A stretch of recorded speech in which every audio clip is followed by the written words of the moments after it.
Assalamualaikum warahmatullahi wabarakatuh. Kembali lagi di video saya, Anis Masito. Saya sebagai guru bahasa Indonesia di SMA Negeri 1 Cikarang Barat. Nah, pada video pembelajaran kali ini saya akan memaparkan materi teks negosiasi.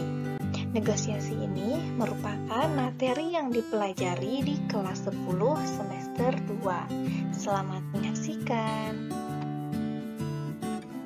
Yang pertama, pengertian negosiasi. Teks negosiasi merupakan sebuah teks yang berisi tawar-menawar antara dua pihak atau lebih untuk mencapai kesepakatan.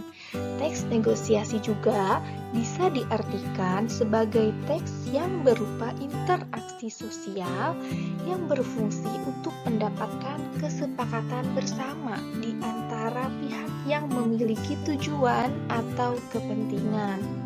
Nah, jadi dalam negosiasi ini harus ada kesepakatan antara dua belah pihak. Jadi jangan sampai ada pihak yang dirugikan. Adapun untuk ciri-ciri teks negosiasi, yang pertama adanya partisipan. Nah, partisipan di sini adalah orang yang bernegosiasi. Jadi minimal dilakukan oleh dua orang atau lebih ya negosiasi itu. Yang kedua, adanya perbedaan kepentingan. Nah, di sini ya, jadi harus ada perbedaan kepentingan, harus ada masalah karena kalau tidak ada masalah tidak akan terjadi negosiasi. Yang ketiga, adanya pengajuan dan penawaran. Nah, jadi di sini tadi karena ada perbedaan kepentingan, makanya ada yang menyampaikan pengajuan, kemudian ada juga yang menyampaikan penawaran, sehingga nanti terjadilah kesepakatan di antara kedua belah pihak itu. Nah, itu dikatakan kalau negosiasinya berhasil, berarti harus ada kesepakatan. Kalau tidak ada kesepakatan, berarti negosiasi yang dilaksanakannya tidak berhasil. Adapun untuk struktur teksnya terdiri dari orientasi, pengajuan, penawaran, dan persetujuan. Apa orientasi? Nah, orientasi merupakan struktur yang pertama kali muncul, di mana menjadi pembuka dari percakapan sebuah negosiasi. Nah, biasanya penggunaan kata dalam bagian ini mengarah pada ucapan basa-basi seperti sapaan, salam, dan sebagainya. Kemudian, untuk struktur yang kedua yaitu bagian pengajuan, di mana pihak yang ingin tahu menanyakan suatu barang atau permasalahan yang dihadapi. Yang ketiga, ada bagian penawaran. Nah, penawaran ini merupakan suatu puncak dari negosiasi karena terjadi proses tawar-menawar antara pihak yang satu dengan pihak yang lain untuk mendapatkan sebuah kesepakatan yang saling menguntungkan. Terakhir, bagian persetujuan. Nah, dalam bagian ini berisi kesepakatan atas hasil penawaran dari kedua belah pihak yang melakukan negosiasi.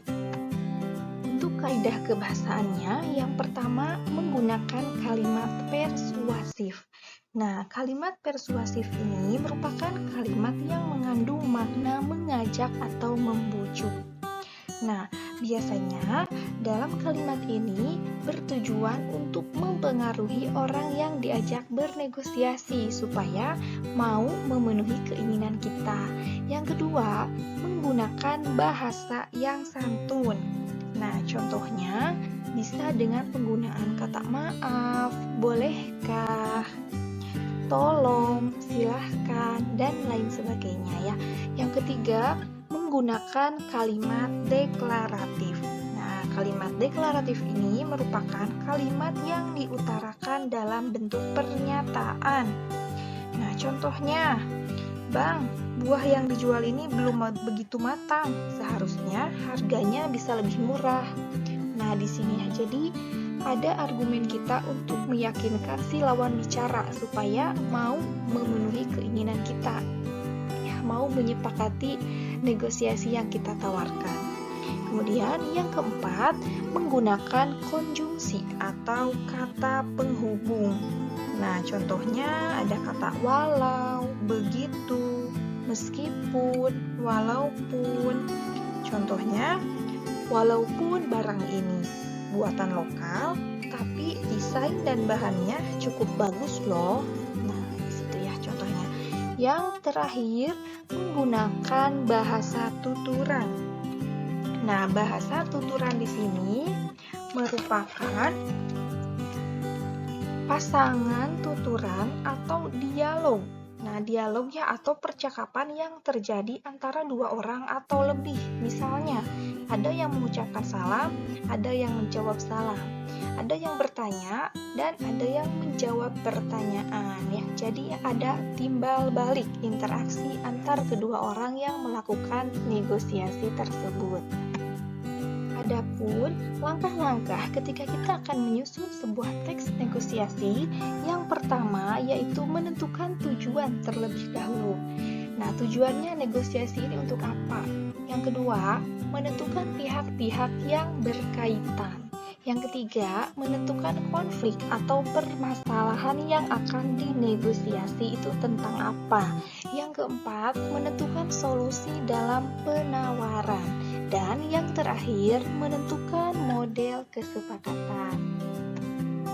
Nah, demikian pemaparan materi teks negosiasi. Sampai bertemu di video selanjutnya. Selamat belajar. Terima kasih. Assalamualaikum warahmatullahi wabarakatuh.